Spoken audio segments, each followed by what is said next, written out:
Okay, kids, we're back at it, and we're on our way to chapter 5, which is called Momentum and Collisions. New concept for us in the world of physics called linear momentum. May have seen it perhaps in some of your math classes. They always try to steal our physics stuff, those mathematicians.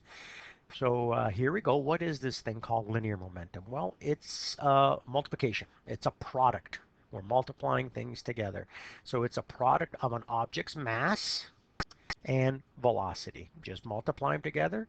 And so you're taking the scalar mass and you're multiplying it with the velocity of the object, a vector. When you multiply the two of them together, you get another vector called momentum. And the symbol for momentum is P, and it's a vector, so it's got an arrowhead. The unit is very simple. It's a kilogram meter per second. Now you'd think they might have named this product of units, but it has not happened. It just stays kilogram meters per second. That's it. Now, what's really interesting about the whole concept of momentum is this is actually the way that Newton first expressed his laws, specifically the Newton's second law of motion. And what he said was that a force, uh, net force to be specific, is required to change the momentum of an object. That's the way he really thought about it. The way we've been looking at Newton's second law is, of course, F net equals ma, the most important equation in physics, right? But let's take a more detailed look at it. So we still have mass, the scalar remains, but we're going to write out the expression for what acceleration is. Acceleration is change in velocity divided by how much time it took to make that velocity change. Delta V vector all over delta t. Let's break it down even further. And we get m times final velocity minus initial velocity, all in a bracket because the mass is multiplying into it, distributive multiplication, divided by the amount of time it took for that change, and that is in the denominator. So we're going to do that distributive multiplication. There you have it. Okay. And what's really interesting that now is that we now are familiar with what this product is right here. Mass times final velocity is final momentum. Minus. Mass times initial velocity is initial momentum. Before we started today's video lesson, you did not know what this product was. Mass times velocity. Now you know what it is. So the way that Newton actually described um, his second law of motion is right there. Star that. That's really kind of interesting that this is the way he thought of it. And the reason he thought of it is the following, okay? Uh, Take a look at F net equals ma, right over here. Then m is equal to delta v over delta t. All the questions that we have been doing, the mass is always constant. When it is expressed, and when Newton's second law is expressed this way, the mass remains constant. But when Newton's second law is expressed this way, that restriction is removed. And the easiest way to show that to you is an example of a rocket. So here's a rocket from NASA flying out in outer space. There it is. Okay. And what's happening is the rocket is being used by shooting gases backwards. So the rocket shoots gases backwards, and therefore there's a force from the rocket onto the gas backwards. Well, by Newton's third law, the gases push the rocket forward. It's called propulsion, jet propulsion. Any way you look at it, if something is pushed backwards, whatever is being pushed backward pushes the pusher forward. In this case, it's the rocket. While this is happening, you of course understand that the velocity change, right? The change in velocity does not equal zero. The object speeds up. The rocket keeps on going faster and faster and faster. All right. So definitely this part right here is changing. But what's very interesting is the mass of the rocket is also changing. Think about the storage tanks in here. Maybe there's a storage tank in here, right there, another storage tank there of the fuel that's being used to push and the burned fuel backwards. So as the rocket moves forward, the mass of the object which is being accelerated by the net force is changing. You've never seen anything like that.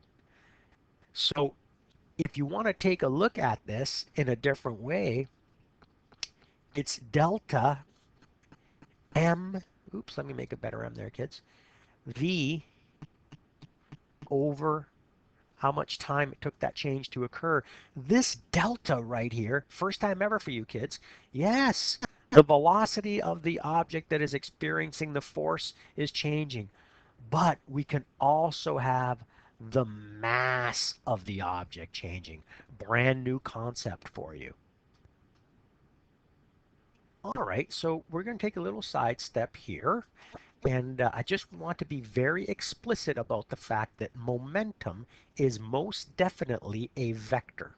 So here is the momentum vector, 4.0 kilogram uh, meter per second. And that's the magnitude. That's the unit that's used, no way around it. And it's at 40 degrees north of east. Well, there it is right there in red. But I and you can find the x component of it and can find the y component of it. So it's a vector. So you can definitely say the x component is equal to positive, right? 4.0 kilogram meter per second. And the 40 degrees is adjacent, so it would be cos 40 degrees x hat, and you could do the math and calculate it. I'm sure you all have that ability. All right. And then you could say momentum y component, positive 4.0, these strange new units, kilogram meter per second. That's just the way it is. And that is opposite, so that's definitely sine. So let me make that a better zero. There we go. Sine 40 degrees y hat. So definitely it's a vector. We can break it down into components, and this is going to be really important in the following sections of chapter 5, where we study how objects bounce into each other and rebound, called collisions, where we will really be taking advantage of breaking the vectors down into components. So I wanted to really take a moment here to remind you, hey, it's a vector. It can be broken down into components. Well, yeah, well, let's try an example here. So there's a ball, and it's a 5 kilogram ball, and it's thrown towards a wall. So picture a ball thrown towards a wall with a velocity of positive 5.0 meters per second x hat. So we're assuming that towards the wall is positive x hat, even though we usually don't draw it in the left direction. Doesn't really matter. Let's use it. It is stopped by the wall. So what do we want to calculate here? Well, what is the change in momentum? Knowing that the interaction between the wall and the ball takes 0.15 seconds. And what is the force from the wall? And let's assume it's the only force. So what's happening here is the ball moves towards the wall, hits the wall right there, and it comes to a stop. So we want to calculate change in momentum. Well, change in momentum is equal to momentum final minus momentum initial. We're going to remember what momentum means. Uh, mass times velocity, so momentum final, mass of the object times final momentum, momentum initial. So we're going to subtract mass of the object times initial velocity. And then we're going to factor out the mass because we're assuming that the mass of the ball does not change during this interaction. All right. We're going to treat this like a normal ball. And then we plug in some numbers. There we have it. Plugged in the numbers. And we do our calculation. All right, we do the calculation and we get that the change in momentum is negative 25 kilogram meter per second x hat. Now, we want to find the force from the wall, and we're assuming it's the only force. So we're going to assume it's the only force. So that means force from the wall is equal to F net. Well, F net, remember this is how Newton originally envisioned this, is equal to change in momentum divided by how much time it took that change to occur. Well, we have just calculated change in momentum right there, see? And we were told in the given information that the interaction between the wall and the ball is zero point 0.1 seconds. So we plug in our numbers here, do our dividing, and we get negative 250 newtons x hat. And it makes sense that it's negative because it's going to push the ball in a direction opposite to the way the ball was coming in. Now, if you're confused about how I got newtons out of this, let's take a look at these units. In the numerator, we have kilogram meter per second. In the denominator, we have seconds. Dividing by seconds is exactly the same as multiplying by the inverse, multiplying by the reciprocal. So let's do that. Kilogram times meter in the numerator, second times second in the denominator, so we get kilogram meter per second squared, and I hope you all recognize that as being a Newton.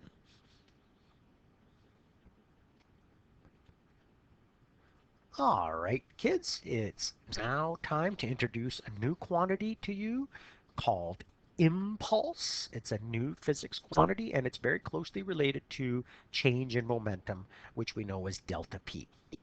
So what is this impulse? Well, impulse is a quantity used to describe a force acting on an object for a period of time. And impulse is equal to change in momentum. They're actually equal to each other. When is this concept of impulse usually used? Well, it's usually used when you have a very large force acting for a small amount of time. For example, if a bat interacts with a ball, right? Playing baseball, the ball and the bat are only touching for a short period of time. The force is huge, but the interaction time is small.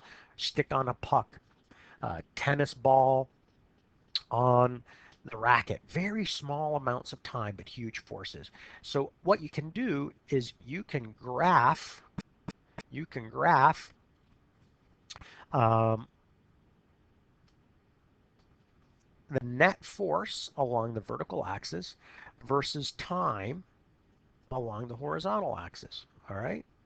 Maybe somehow that L got cut off. Okay, so we're graphing F net. I don't know what happened there. There you have it. F net versus time. And if it's a bat hitting a ball, it would look something like this. All right. So if you were to multiply F times delta T, a large force, so a really boom, a big spike in a force, large force. There it is. There's the large force. Okay. And multiply that by the amount of time that the interaction occurs. So look, a very short amount of time. There's your delta T right in there. There's your delta T. That's how much time the force was acting for. What force? This force, this huge force right there. So a huge force over a short amount of time. Well, if you're multiplying the vertical axis times the horizontal axis, you're finding area under this function. We've done that many times. You're finding area under this function. You could find the area under this function if you knew something called calculus. I know you kids are working hard on it, but you're not quite there yet. Something to look forward to. So we can approximate this with this. It's an approximation. It's the best we can do. We can turn it into a rectangle.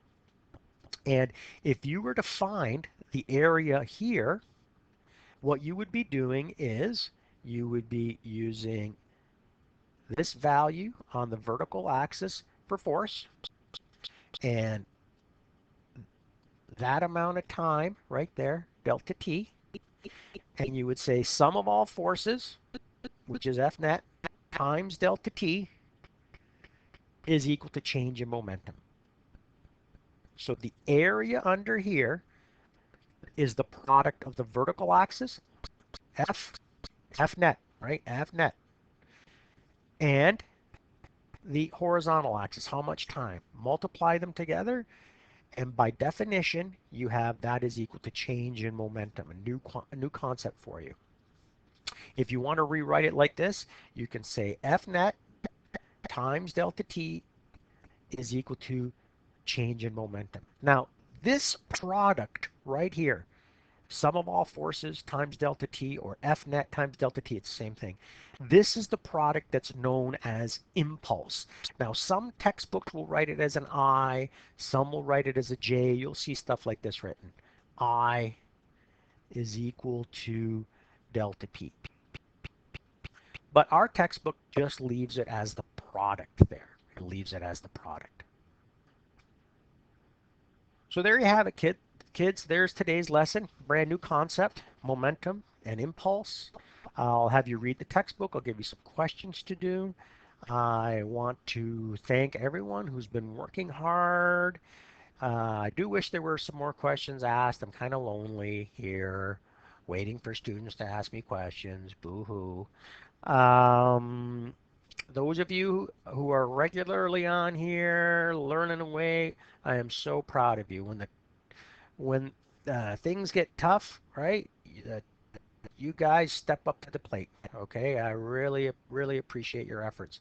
Those of you who aren't sort of up to speed and aren't regular here, please start logging in every day and following along. I got to get you ready for university next year. Okay, I want you to be successful when you get there. Okay, as always, if you have any questions, please ask me in the discussion forum. I'll see you later. Bye bye.